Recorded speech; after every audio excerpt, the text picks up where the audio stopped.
Speaking of food, when you go to an Eagles game in Philly, this is the spread you usually see, right? You're going to see some cheesesteaks. You're going to see some Chickies and Pete's fries. You're gonna get a sodium overload. For sure. And it's going to be everything you wanted and more. But with the Birds traveling down south for the Super Bowl, maybe Eagles players, they're trying something different this week. Well, either way, you want to have the Tums available. Fox 43's Tyler Poglich joins us live at the Lancaster Beignet Company to learn more about one of New Orleans' finest treats. Good morning, Tyler. Good morning, Jackie and Marshall. You know, when you think of New Orleans and their food, you're thinking of jambalaya, some gumbo, and these delicious treats right here, beignets, which are just one of the things that makes New Orleans so popular with their food. And we're now joined here with Thomas Quigley. Good morning. How are you doing? I'm doing well. How are you? I'm doing good. Thank you for joining us. You know, we have been waiting now for about 3 hours to finally get this finished product. So for anyone who is at home, what is exactly in front of me right now? This right here is some fried dough. You have a crisp golden exterior with a pillowy, airy, doughy interior, topped with a bunch of powdered sugar, basically like a donut. And this is a beignet. So where does this originate from, and when did it make its way over here to the United States, more specifically New Orleans? Yeah, the beignet comes from France. The settlers of Acadia in the 17th century had brought them with them. And then when they went to New Orleans in the 18th century, they brought it with them there. It's really been popularized in New Orleans, especially with Café du Monde, which serves them 24/7 in the French Quarter.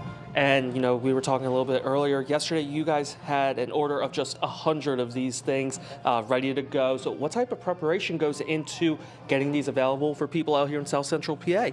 Well, there's got to be a little bit of a prep time to make sure that we're always making sure that they're fresh, but also that there are enough to give everybody. So pretty much every hour that we're open, we always have somebody who's also making the next batch of beignets and the next one after that.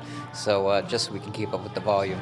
And I'm going to try one of these in just a few seconds, but I want to ask first, you know, this isn't the only style of a beignet, I guess, people could get. They could also get some different toppings with it or food inside of it. So what else do you offer with these beignets? Yeah, the traditional is the powdered sugar, but you can also get cinnamon sugar beignets. We have the berry beignets, which is in partnership with Lancaster Pie and Coffee, where we have a berry sort of compote and cream cheese frosting that goes with that.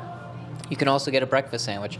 Bacon, egg, and cheese on a beignet is fantastic, especially with the mustard, mayo, and sriracha, which you can skip if you want, but I would not recommend. And you mentioned it just a little bit ago, you know, Café du Monde is so popular down in New Orleans. What type of inspiration did you get from them to recreate this up here in Pennsylvania? Well, the family recipe comes from Picayune, Mississippi. One of the people who own this has brought that recipe to us. Well, Timothy, I'm going to try this. Now, this is my first ever beignet, so let me try this.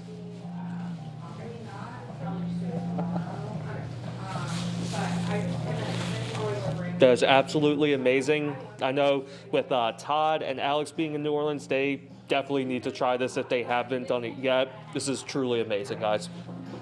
I'm just shocked there's not powdered sugar. That was the cleanest beignet bite I've ever seen someone take in my life. Yeah, the first time I had a beignet, I think I inhaled, and it got like way Up back. the nose? Yeah, up the nose, and I was coughing. So well done with the approach. And having the napkins handy, I've also learned that that is necessary. Yeah, sometimes for you any need beignet. a little bit of a wet nap in there as well. Yeah. Listen, we'll give you a moment because we know that was a nice clean bite, but we know you're gonna go for it as soon as you're off camera. So Tyler, you enjoy that. We'll check back with you in a little bit.